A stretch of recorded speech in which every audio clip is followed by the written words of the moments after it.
Tidak ada yang sulit dalam beragama itu.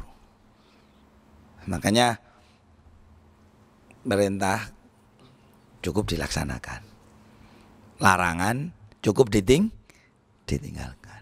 Yang tidak dijelaskan ya udah dibiarkan. Itu aja kan gampang agama iki.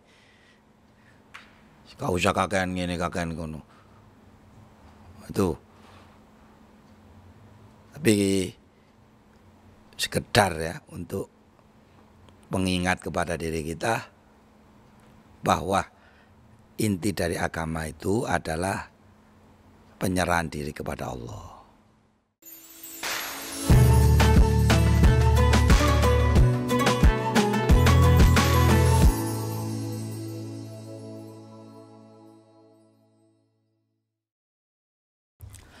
Assalamualaikum warahmatullahi wabarakatuh.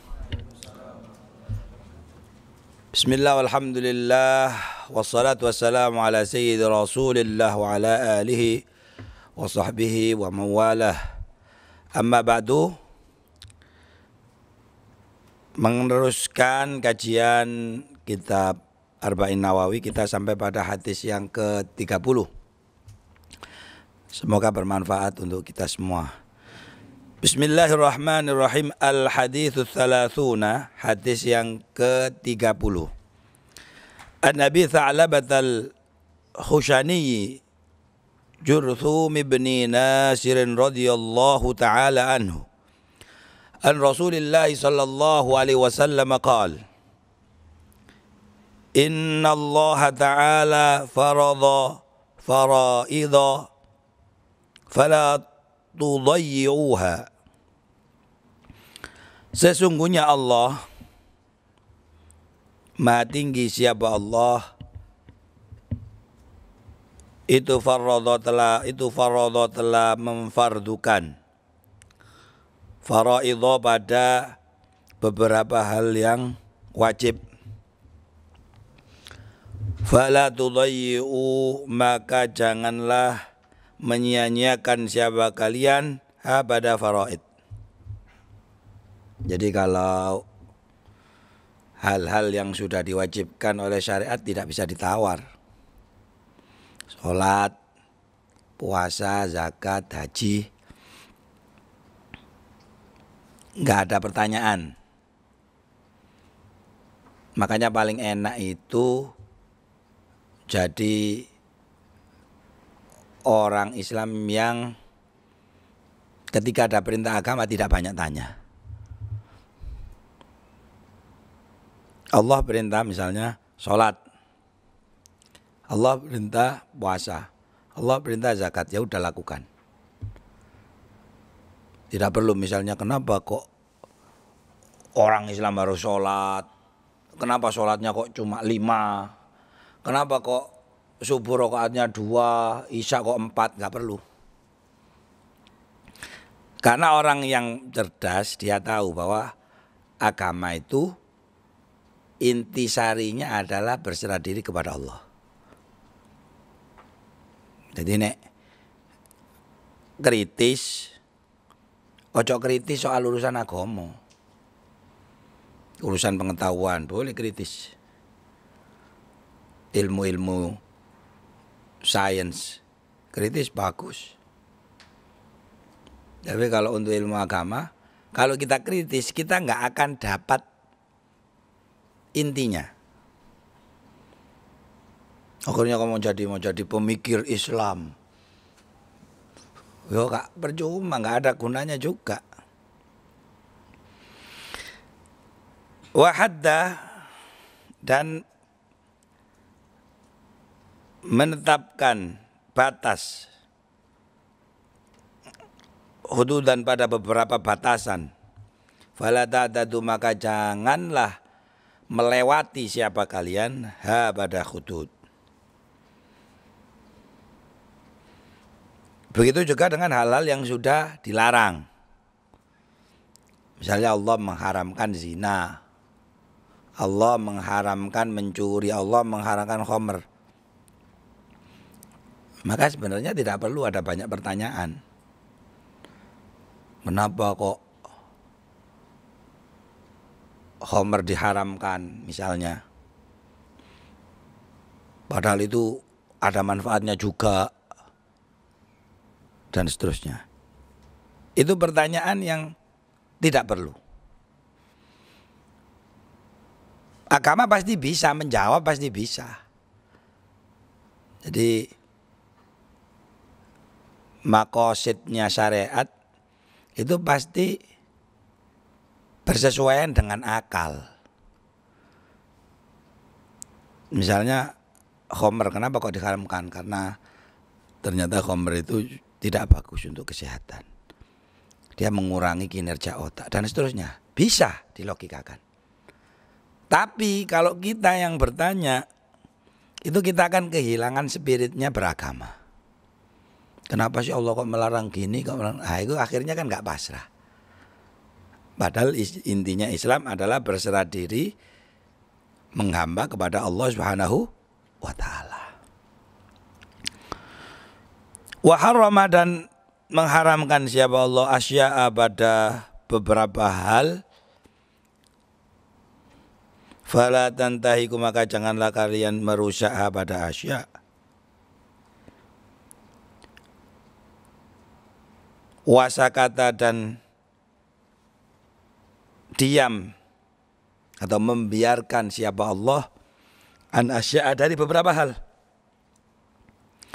Rahmatan, karena kasih sayang, lakum pada kalian, wa ironisyanin, yang bukan karena lupa. Fala tabhathu, maka jangan membahas siapa kalian anha, dari asya'. Ada juga perkara-perkara yang sengaja oleh Allah tidak dijelaskan. Maka itu jatuhnya adalah sebuah keringanan untuk manusia. Istilahnya kalau dalam bahasa fikih, al-maskut anhu, sesuatu yang dibiarkan oleh Allah. Gak dijelaskan apakah ini haram atau halal. Tapi karena tidak dilarang, itu artinya boleh. Gitu loh. Karena tidak dilarang artinya apa? Boleh. Maka gak perlu dibahas. Kalau dibahas nanti jadinya haram. Ini umpama ya. Umpamanya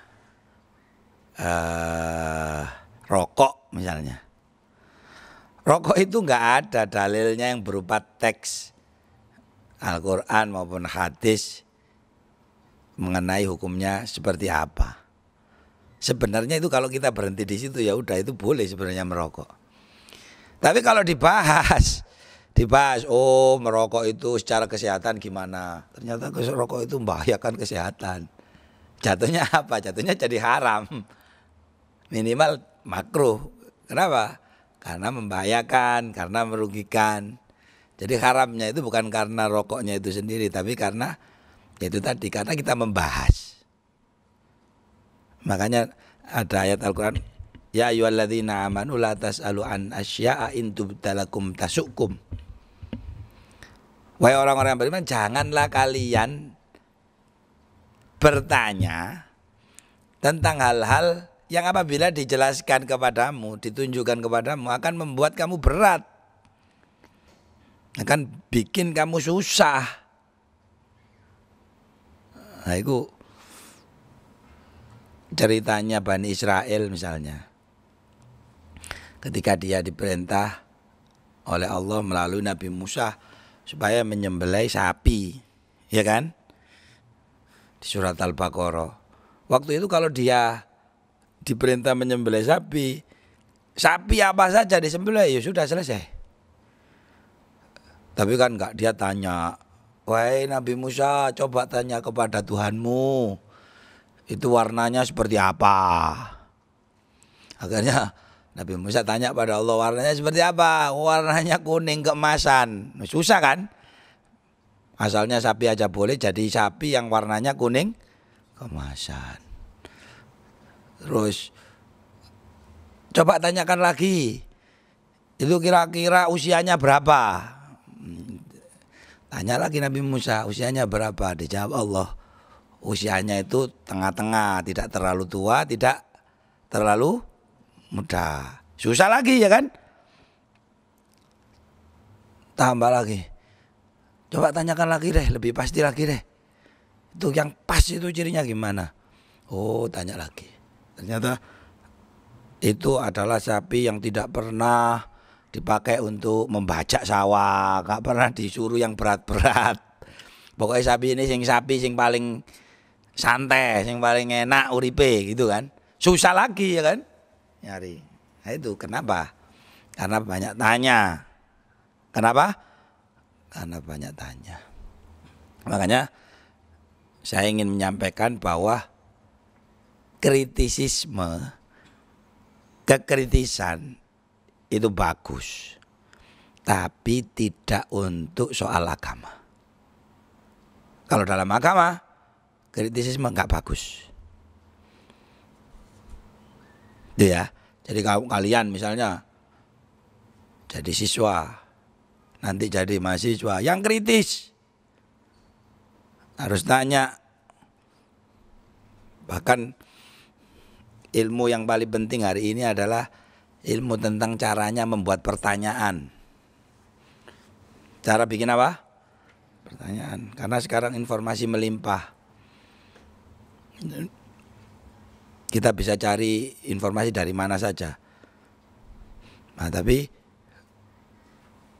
di saat informasi melimpah begini, apa yang paling berguna? Yang paling berguna cara kita bertanya.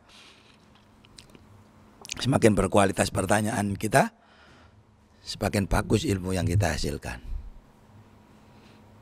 Misalnya sekarang ada AI, ya kan?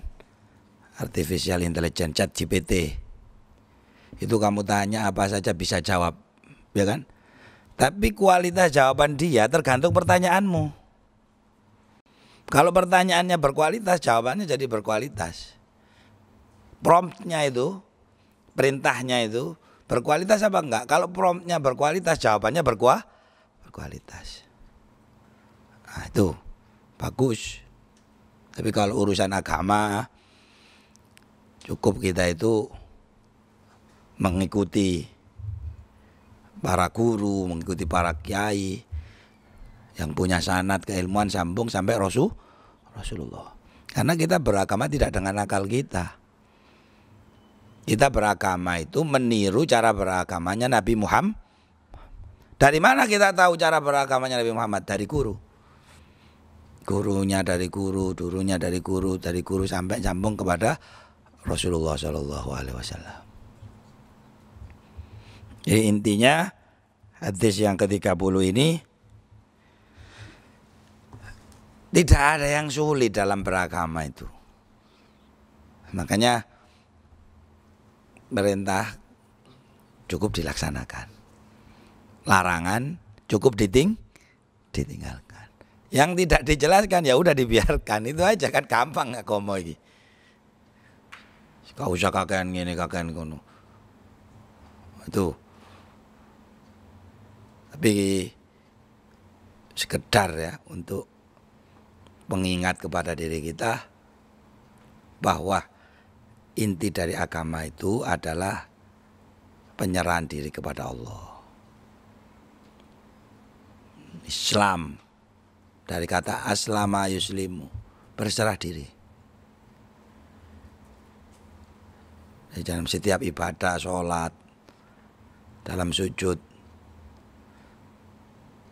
apa yang mau kita minta pada Allah? Boleh minta apa saja. Tapi yang penting itu kamu harus ngaku dulu kalau kamu itu adalah hambanya Allah. Kamu tidak akan pernah bisa ngapa-ngapain tanpa Allah. Gak akan sampai kemanapun tanpa Allah. Kalau sudah yakin itu, minta apa saja sama Allah boleh.